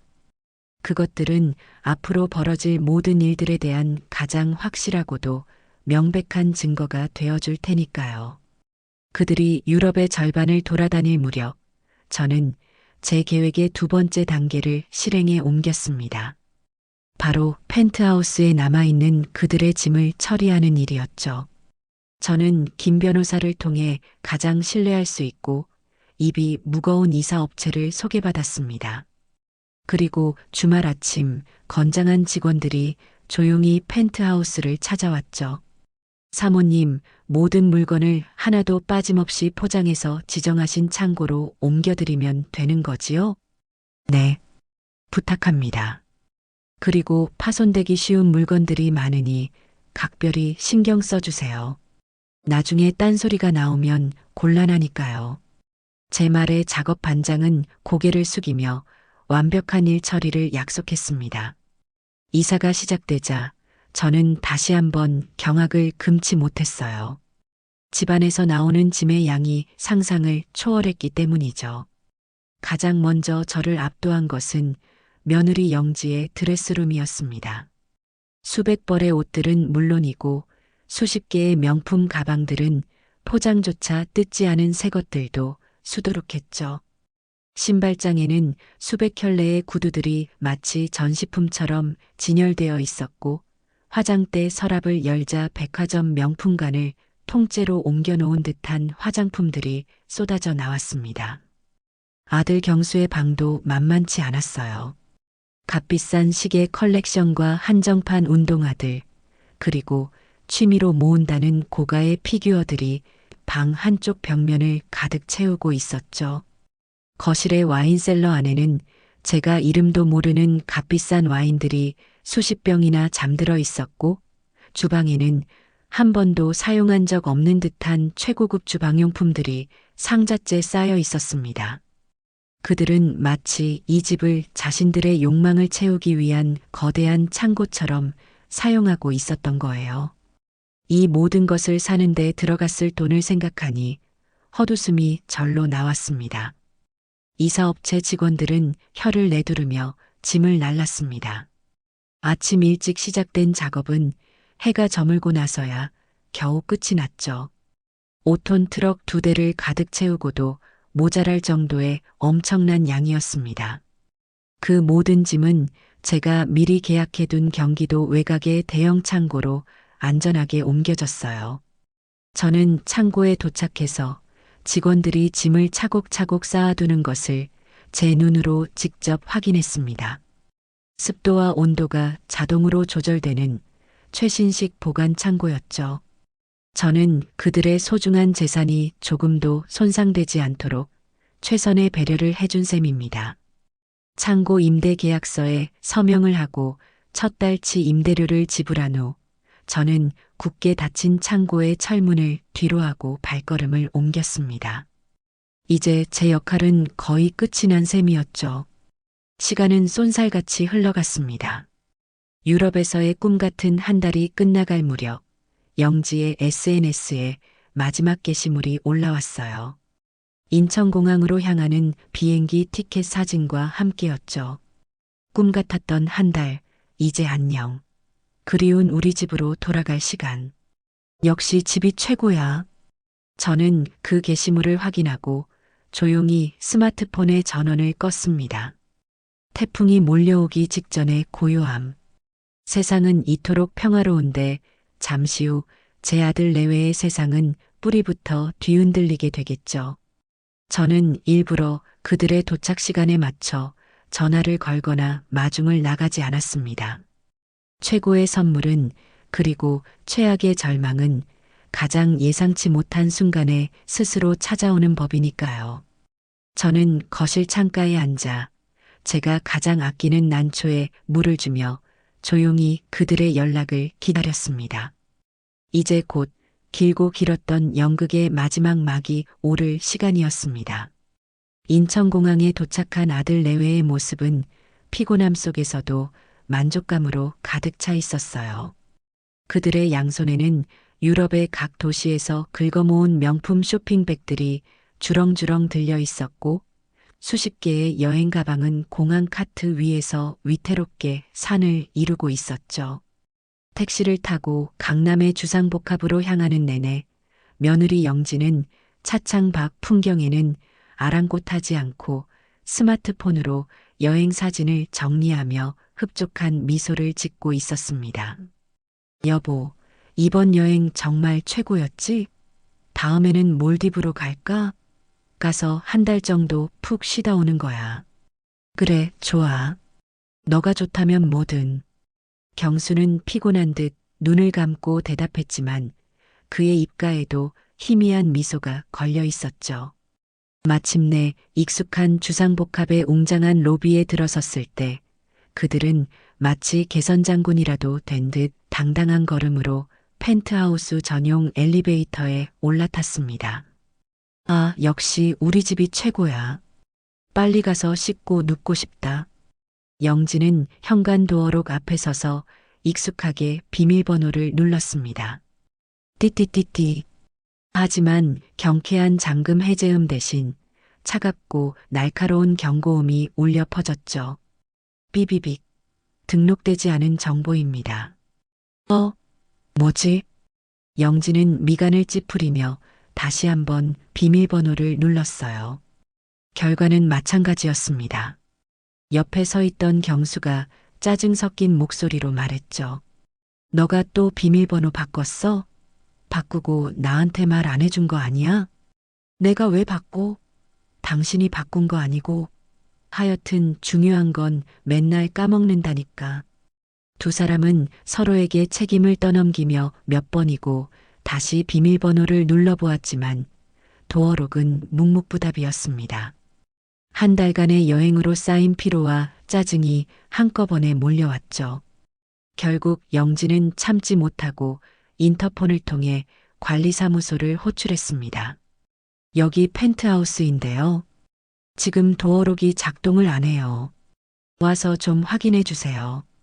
잠시 후 관리사무소 직원의 목소리가 스피커를 통해 흘러나왔습니다. 하지만 그 내용은 그들의 예상을 완전히 벗어나는 것이었죠. 네, 펜트하우스 말씀이십니까? 혹시 성함이 어떻게 되시는지요? 우리 몰라요? 최경수, 이영지요. 여기 사는 사람이잖아요. 영지의 신경질적인 대답에 직원은 잠시 무언가를 확인하는 듯 침묵하더니 이내 아주 조심스러운 목소리로 말했습니다. 저 고객님, 저희 전산 기록상으로는 펜트하우스 현재 거주자는 최경수, 이영지 님이 아니신데요. 어제부로 김선우님 가족분들이 새로 이사를 오신 걸로 되어 있습니다만. 네, 지금 뭐라고요? 장난해요? 우리가 주인인데 무슨 새로운 주인이 이사를 와요. 영지의 고함에 직원은 더욱 난처한 목소리로 대답했습니다. 그게 저희도 한 달 전쯤 집주인 되시는 정연자 사모님께 직접 연락을 받았습니다. 집이 매매되었으니 새로운 집주인분들의 이사를 잘 도와달라고요. 자세한 사항은 집주인분께 직접 문의해 보시는 게 좋을 것 같습니다. 정연자. 제 이름이 언급되자 두 사람은 순간 얼어붙은 듯 아무 말도 하지 못했습니다. 상황 파악이 되지 않는 듯 서로의 얼굴만 멍하니 쳐다보았죠. 잠시 후 정신을 차린 경수가 주머니에서 허둥지둥 스마트폰을 꺼내 제게 전화를 걸었습니다. 그의 목소리는 분노와 당혹감으로 심하게 떨리고 있었죠. 여보세요. 엄마, 이게 지금 어떻게 된 일이야? 누가 우리 집을 팔아? 엄마가 판 거야? 수화기 너머로 들려오는 아들의 다급한 고함에 저는 아주 차분하고 나지막한 목소리로 대답해 주었습니다. 아들아, 말을 바로 해야지. 우리 집이 아니라 내 집이었단다. 제 대답에 경수는 순간 말을 잃었습니다.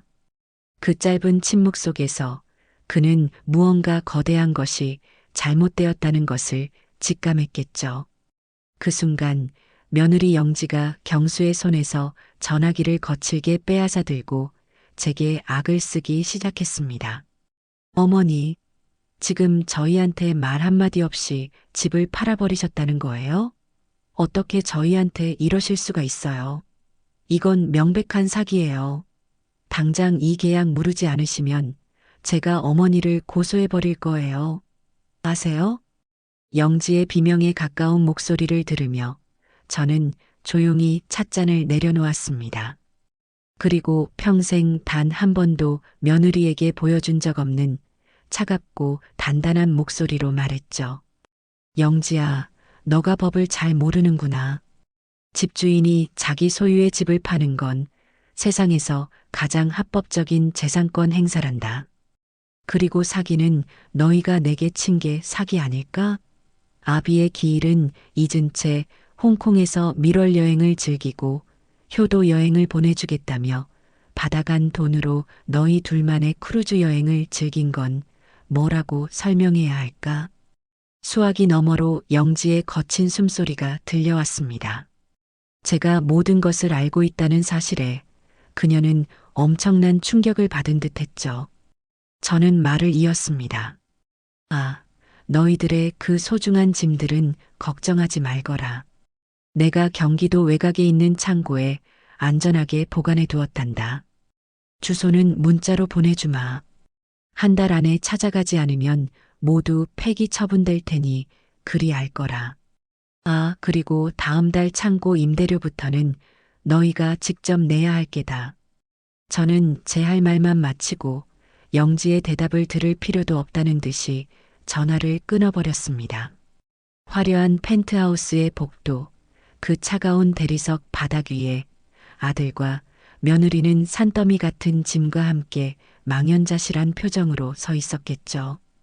그들이 그토록 자랑스러워하던 성은 한 달간의 꿈 같은 여행에서 돌아온 그들을 기다려주지 않았습니다. 그것은 처음부터 그들의 것이 아니었으니까요. 길고 길었던 연극이 마침내 막을 내리는 순간이었습니다. 수화기를 내려놓은 제 손에는 조금의 떨림도 없었습니다. 거실은 늘 그렇듯 고요했고 창밖으로는 평화로운 저녁 풍경이 펼쳐지고 있었죠. 하지만 저는 알 수 있었어요. 지금 이 순간 제 평화와는 정반대의 거대한 폭풍이 제 저택을 향해 맹렬하게 돌진하고 있다는 것을요. 그들은 분명히 이곳으로 쳐들어올 겁니다. 이성을 잃고 분노에 가득 차서 자신들이 저지른 잘못은 까맣게 잊은 채 오직 빼앗긴 재산에 대한 집착만으로 말이죠. 저는 집사에게 전화를 걸어 제가 가장 아끼는 보이차를 정갈하게 준비해달라고 부탁했습니다. 곧 찾아올 시끄러운 손님들을 맞이하려면 먼저 제 마음부터 차분하게 다스릴 필요가 있었으니까요. 예상대로 1시간이 채 지나지 않아 제 집의 고요함은 무참히 깨졌습니다. 현관의 인터폰이 부서져라 울려댔고 문을 열어주지 않자 육중한 대문을 주먹으로 쾅쾅 두드리는 소리가 집 전체를 울렸죠. 그 소리에는 어떤 예의나 존중도 담겨 있지 않았습니다. 오직 자신들의 분노를 배설하려는 듯한 폭력적이고 원초적인 소음일 뿐이었죠. 저는 집사에게 문을 열어주라고 지시했습니다. 그리고 저는 거실 소파에 깊숙이 몸을 묻고 김이 모락모락 피어오르는 찻잔을 조용히 들어 올렸습니다. 어머니, 현관문이 열리자마자 경수가 핏발이 선 눈으로 소리를 지르며 거실로 뛰어들어왔습니다. 그의 뒤를 따라 들어온 영지의 몰골은 더 가관이었죠. 완벽하게 세팅되어 있던 머리는 마구 헝클어져 있었고 눈물과 분노로 얼룩진 얼굴은 악귀처럼 형형하게 빛나고 있었습니다. 그들은 마치 전쟁터에서 방금 돌아온 패잔병들 같았어요. 엄마, 이게 대체 무슨 짓이야? 어떻게 아들한테, 이 하나뿐인 아들한테 상의 한마디 없이 집을 팔아버릴 수가 있어. 제정신이야?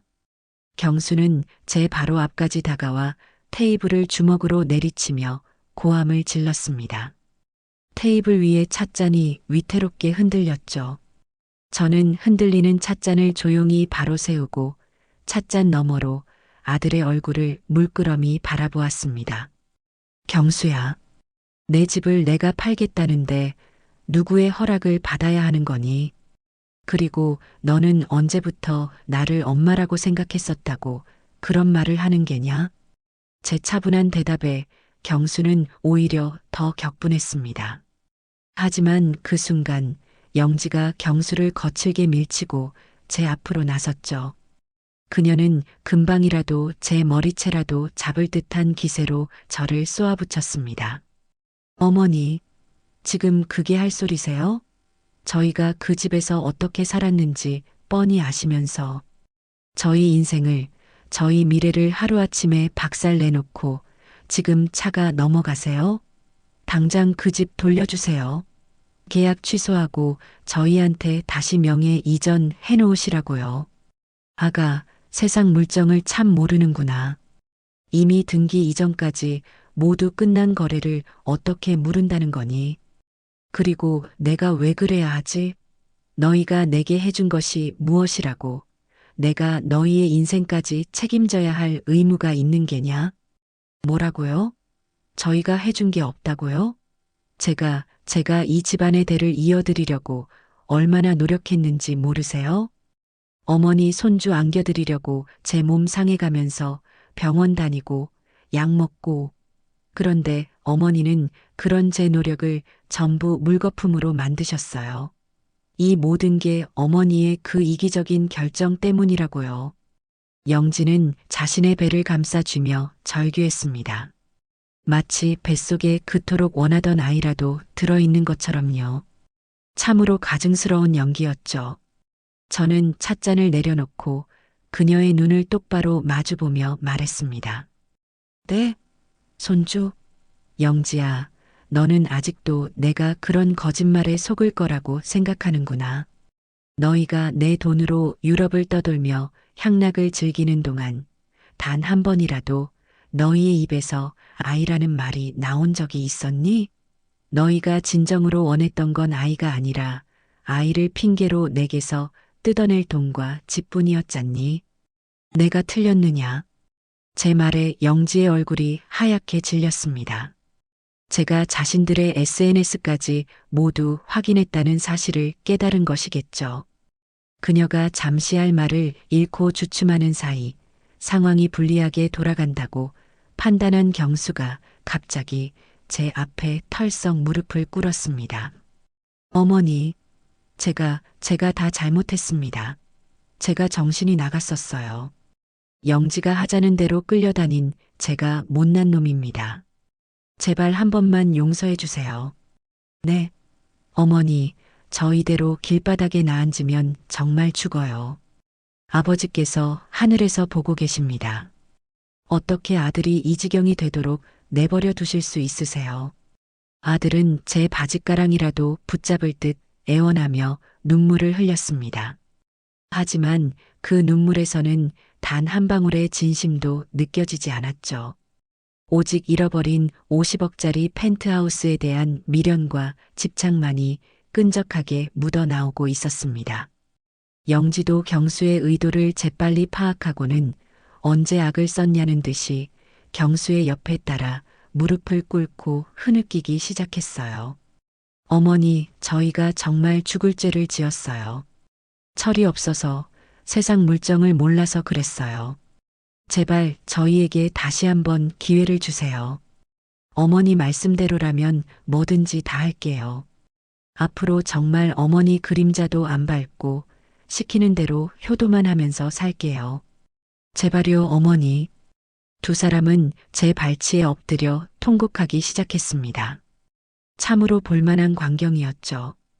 불과 몇 분 전까지만 해도 저를 잡아먹을 듯이 달려들던 그들이 이제는 세상에서 가장 불쌍하고 가련한 피해자가 되어 용서를 구하고 있었습니다. 하지만 그들의 굽은 등과 떨리는 어깨에서는 반성의 기미가 아니라 어떻게든 상황을 되돌려 보려는 교활한 계산만이 엿보일 뿐이었어요. 저는 그들의 가증스러운 연극을 조용히 지켜보다가 나지막이 입을 열었습니다. 일어나거라. 너희들의 그 값싼 동정심 유발은 이제 내게는 조금도 통하지 않는단다. 제 차가운 목소리에 두 사람의 울음소리가 순간 멎었어요. 그들은 고개를 들어 저를 바라보았죠. 그들의 눈에는 당혹감과 함께 마지막 동아줄마저 끊어졌다는 절망감이 떠오르고 있었습니다.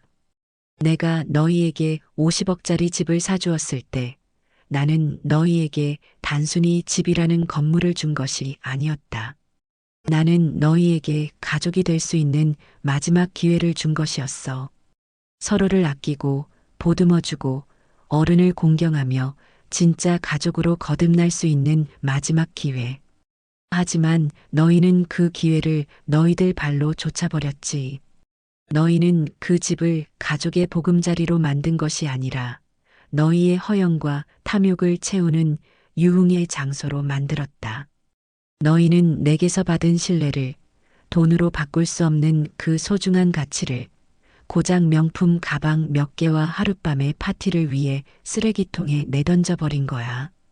저는 자리에서 일어나 창가로 걸어갔습니다. 아름답게 가꿔진 정원을 바라보며 저는 그들에게 마지막 판결을 내렸죠. 너희가 그토록 궁금해하는 그 집값 50억 원은 이제 더 이상 내 돈이 아니란다. 나는 그 돈 전액을 너희 할아버지이자 내 남편인 최준석 회장의 이름으로 새로 설립한 재단에 기부했다.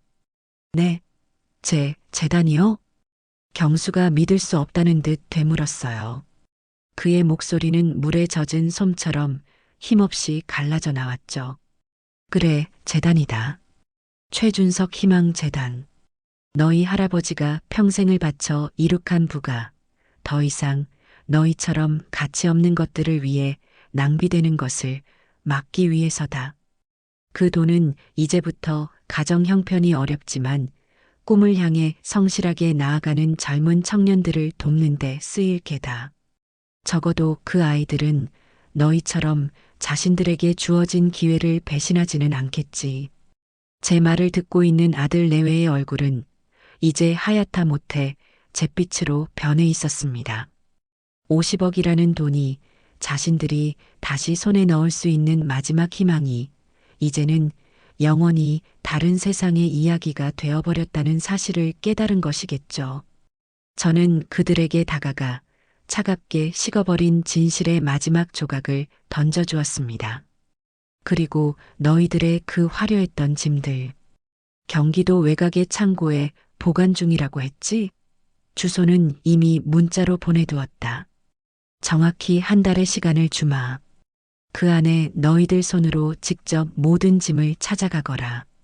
만약 한 달이 지나도 찾아가지 않는다면 그 안에 든 것이 다이아몬드든 명품 가방이든 나는 모두 폐기물로 처리해버릴 생각이다. 아, 그리고 명심하거라. 다음 달부터 발생하는 창고 임대료는 온전히 너희들의 몫이라는 것을. 제 말이 끝나자 영진은 그 자리에 실신하듯 쓰러졌고 경수는 넋이 나간 사람처럼 허공을 응시하며 주저앉았습니다. 그들의 무너진 성은 이제 제가 되어 바람에 흩날리고 있었죠. 저는 더 이상 그들을 돌아보지 않았습니다. 제 인생에서 가장 길고도 지독했던 악연의 마지막 페이지를 제 손으로 직접 찢어버린 순간이었습니다. 제 집에서 쫓겨난 아들 내외에게 현실은 그들이 상상했던 것보다 훨씬 더 가혹하고 냉정했습니다. 그들은 자신들이 여전히 상류층의 언저리에라도 속해 있다는 마지막 착각에 빠져 있었죠. 가장 먼저 한 일은 자신들의 재산 목록 1호였던 경수의 고급 스포츠카를 파는 것이었습니다. 당장 머무를 곳을 구하고 창고에 쌓인 짐을 옮길 자금을 마련하기 위해서였죠. 그들은 당연히 자신들이 샀던 가격의 절반 이상은 받을 수 있을 것이라 믿었습니다. 하지만 중고차 매매 상사의 딜러는 차를 훑어보더니 코웃음을 치며 터무니없는 가격을 제시했어요. 손님, 이 차 연식 변경 모델이 곧 출시돼서 가격이 많이 떨어졌어요. 게다가 주행거리도 많고 여기저기 긁힌 자국도 많네요. 관리 상태가 영 엉망이라 이 가격 이상은 힘듭니다. 경수는 분통을 터뜨렸지만 당장 돈이 급한 쪽은 자신들이었기에 결국 헐값에 차를 넘길 수밖에 없었습니다. 손에 쥔 돈은 그들의 기대에 한참 못 미쳤죠. 그 돈으로 급하게 구한 곳은 보증금 500만 원에 월세 50만 원짜리 도시 외곽의 낡은 빌라 반지하였습니다. 햇볕도 제대로 들지 않고 벽에서는 퀴퀴한 곰팡이 냄새가 올라오는 곳이었죠. 50억짜리 펜트하우스의 화려한 야경을 내려다보던 그들에게 창문 너머로 보이는 것은 행인들의 발과 버려진 쓰레기들 뿐이었습니다. 이게 다 당신 때문이야. 당신만 아니었어도 우리가 이런 굴욕은 안 당했어. 뭐? 너야말로 정신 차려. 너가 어머니한테 그따위로 말하지만 않았어도 이렇게까지 되지는 않았을걸. 좁고 어두운 방 안에서 두 사람은 서로에게 책임을 떠넘기며 짐승처럼 으르렁거렸습니다. 하지만 그들의 싸움은 공허한 메아리가 되어 눅눅한 벽지에 스며들 뿐이었죠. 가장 큰 문제는 지금부터였습니다. 유럽 여행에서 흥청망청 긁어댔던 신용카드 값과 스포츠카에 남은 할부금, 그리고 각종 대출금 고지서가 붉은색 경고 도장을 찍은 채 날아들기 시작했죠.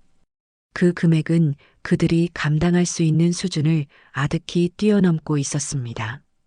영지는 마지막 자존심을 걸고 자신의 가장 소중한 보물이었던 명품 가방과 시계들을 처분하기로 결심했어요. 그녀는 얼굴을 가리기 위해 커다란 선글라스를 끼고 강남의 한 중고 명품 매장을 찾았습니다. 예전 같았으면 거들떠보지도 않았을 곳이었죠. 매장 직원은 그녀가 내놓은 물건들을 능숙한 손길로 살펴보더니 무미건조한 목소리로 가격을 매겼습니다. 손님, 이 가방은 시즌이 한참 지난 모델이라 가격이 많이 떨어졌고요. 이건 보증서가 없어서 저희가 매입하기가 좀 그렇네요. 저 시계는 여기에 긁힌 자국이 너무 깊어서. 영지는 자신이 애지중지하며 모셔두었던 보물들이 한낱 중고품으로 취급받으며 값이 매겨지는 것을 참을 수 없었습니다. 아니, 이게 어떤 건데? 내가 이걸 얼마 주고 산 줄 알아요? 이건 한정판이라서 지금은 돈 주고도 못 구하는 거라고요. 그녀가 소리쳤지만 직원은 눈 하나 깜짝하지 않았죠. 손님, 저희는 시세대로 가격을 쳐드릴 뿐입니다. 파시기 싫으시면 그냥 가져가셔도 됩니다. 결국 영지는 울며 겨자 먹기로 자신이 샀던 가격의 10분의 1도 안 되는 헐값에 가방과 시계들을 넘겨야만 했습니다. 그 돈으로는 당장 날아온 카드값의 이자를 막기에도 턱없이 부족했죠. 재정적인 파탄은 곧 사회적인 고립으로 이어졌습니다.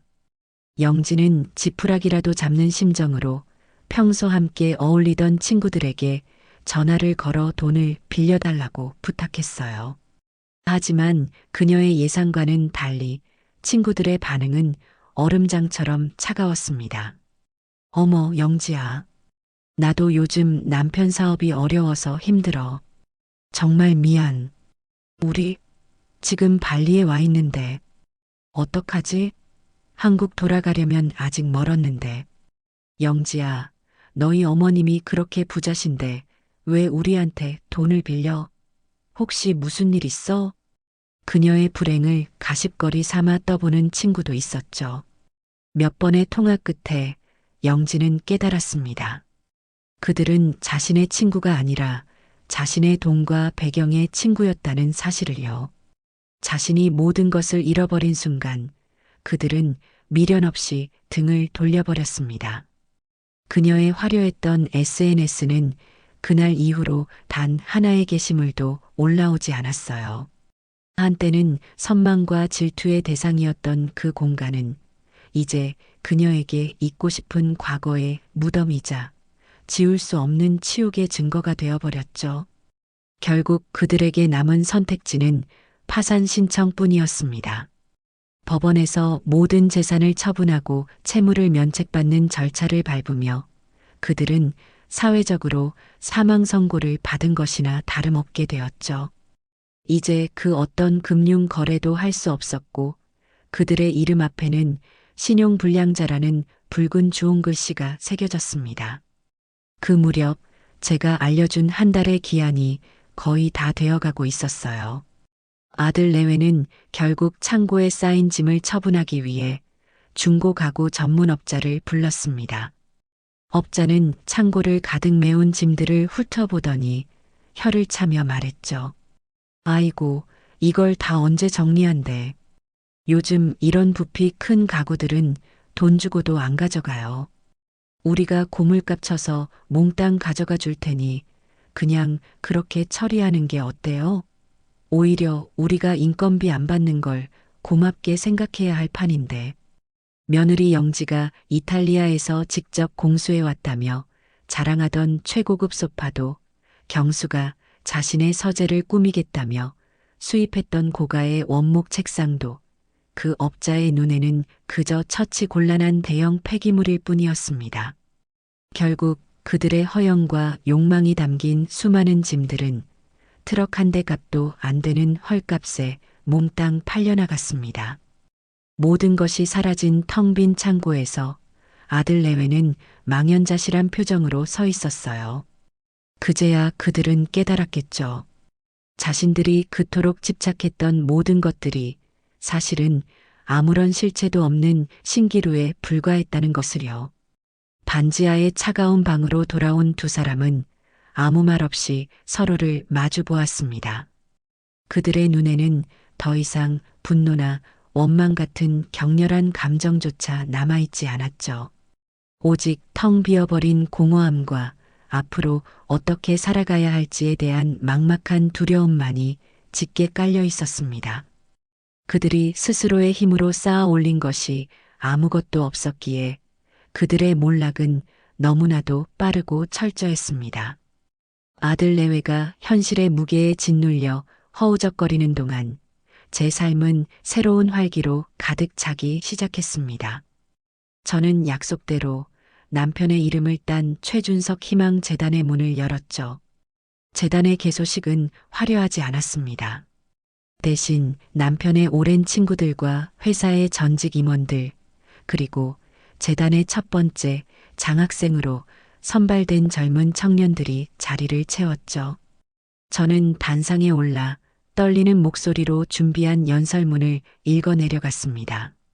제 남편 고 최준석 회장은 늘 말했습니다. 기업의 이유는 반드시 사회로 환원되어야 하며 특히 미래를 이끌어갈 젊은이들에게 투자하는 것만큼 가치 있는 일은 없다고요. 오늘 저는 그분의 유지를 받들어 이 자리에 섰습니다. 이 재단은 단순히 돈을 나누어 주는 곳이 아닙니다. 꿈을 향한 열정은 가득하지만 현실의 벽 앞에서 좌절하고 있는 청년들에게 할 수 있다는 용기와 희망을 선물하는 곳이 될 것입니다. 제 연설이 끝나자 뜨거운 박수갈채가 쏟아졌습니다. 저는 그 순간 제 인생의 이막이 비로소 시작되었음을 느꼈죠. 재단 이사장이라는 새로운 직함은 제게 무거운 책임감을 안겨주었지만 그보다 훨씬 더 큰 보람과 기쁨을 선사했습니다. 저는 매일 아침 재단으로 출근하여 장학생으로 선발된 아이들의 서류를 꼼꼼히 검토하고 그들의 멘토가 되어주기도 했습니다. 어려운 환경 속에서도 의사의 꿈을 키워나가는 의대생, 남들이 알아주지 않는 비인기 종목에서 묵묵히 땀 흘리는 운동선수, 번뜩이는 아이디어는 있지만 사업 자금이 없어 창업을 망설이는 청년 사업가. 그들의 빛나는 눈을 마주하고 그들의 뜨거운 꿈 이야기를 듣고 있으면 제 마음속에 모든 상처가 치유되는 기분이었습니다. 저는 그들에게서 제 아들에게서는 결코 느껴보지 못했던 건강한 열정과 순수한 감사를 느꼈죠. 그 아이들이야말로 남편이 남긴 유산을 이어갈 진정한 자식들이라는 생각이 들었습니다. 시간은 평화롭게 흘러갔고 계절이 두어 번 바뀌었을 무렵이었어요. 어느 늦은 오후 재단 사무실에서 서류를 보고 있던 제게 비서가 조심스럽게 다가와 말했죠. 이사장님, 밖에 아드님께서 찾아오셨습니다. 저는 잠시 펜을 멈추었습니다. 그동안 단 한 번도 연락을 해오지 않았던 아들이었죠. 무슨 일일까? 저는 잠시 생각에 잠겼다가 이내 고개를 끄덕였습니다. 들여보내세요. 잠시 후 사무실 문이 열리고 경수가 안으로 들어섰습니다. 제 앞에 선 아들의 모습은 제가 기억하던 것과는 너무나도 달랐죠. 값비싼 명품 옷 대신 낡고 빛바랜 면바지의 티셔츠 차림이었고 한눈에 보기에도 몹시 수척해진 얼굴에는 깊은 그늘이 드리워져 있었습니다.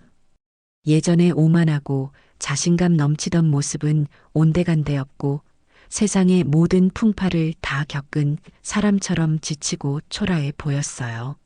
어머니, 아들은 제 앞에 서서 한참 동안 아무 말도 하지 못하고 입술만 달싹였습니다. 저는 아무런 재촉도 하지 않고 그저 묵묵히 아들을 바라봐 주었죠. 마침내 경수는 결심한 듯 고개를 숙이며 힘겹게 입을 열었습니다. 어머니, 제가 모든 걸 잘못 생각하고 살았습니다. 저는 제가 가진 모든 것들이 당연히 제 것인 줄 알았습니다. 하지만 그 모든 것이 아버지와 어머니의 피와 땀이었다는 것을, 모든 것을 잃고 나서야 너무 늦게 깨달았습니다. 정말 죄송합니다. 아들의 목소리는 작게 떨리고 있었어요. 고개를 숙인 그의 어깨가 미세하게 들썩이는 것을 보니 이번만큼은 거짓이 아닌 진심 어린 사과라는 것을 알 수 있었습니다.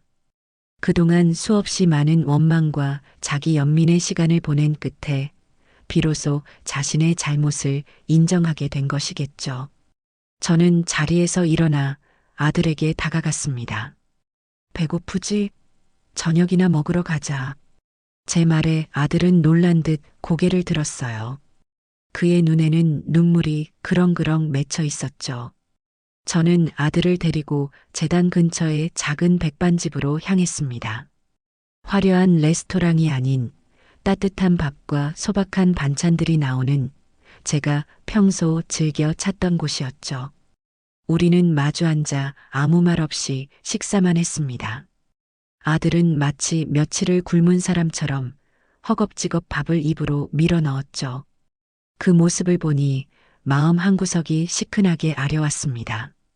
식사를 마치고 식당을 나서는 길 아들이 제게 조심스럽게 물었습니다. 어머니, 저 이제 어떻게 살아야 할까요? 저는 걸음을 멈추고 아들을 돌아보며 말했습니다. 그건 내가 정해주는 것이 아니란다, 아들아. 이제부터의 너의 인생은 온전히 너 스스로 만들어가야 하는 거야. 더 이상 내가 너에게 어떤 경제적인 지원을 해주는 일은 없을 게다. 하지만 너가 정말 땀 흘려 일하고 스스로의 힘으로 일어서려 노력한다면 그때는 나도 너를 아들로서 다시 보게 될지도 모르지. 그날 이후로 저는 아들 내외의 삶에 더 이상 관여하지 않았습니다. 풍문으로 들려오는 소식에 의하면 며느리 영지는 작은 가게에서 판매원으로 일하고 있고 아들 경수는 막노동을 하며 하루하루를 힘겹게 살아가고 있다고 했죠. 그들이 다시 예전처럼 서로를 원망하며 살지 아니면 이 시련을 계기로 새로운 사람으로 거듭날지는 오직 그들의 선택에 달려 있을 겁니다. 저는 이제 제 삶에 온전히 만족합니다. 재단의 아이들과 함께 웃고 함께 고민하며 보내는 하루하루가 제게는 더 없는 행복이죠. 저는 가끔 남편의 사진을 보며 조용히 속삭입니다. 여보, 당신이 남겨주신 소중한 유산, 제가 잘 지켜냈지요? 그리고 이제는 더 큰 희망으로 키워나가고 있답니다. 제 인생의 폭풍우는 이제 완전히 지나갔습니다. 제 앞에는 재단의 아이들이 만들어갈 빛나는 미래와 함께 그 어느 때보다 평온하고 따뜻한 노년의 햇살만이 가득할 뿐입니다.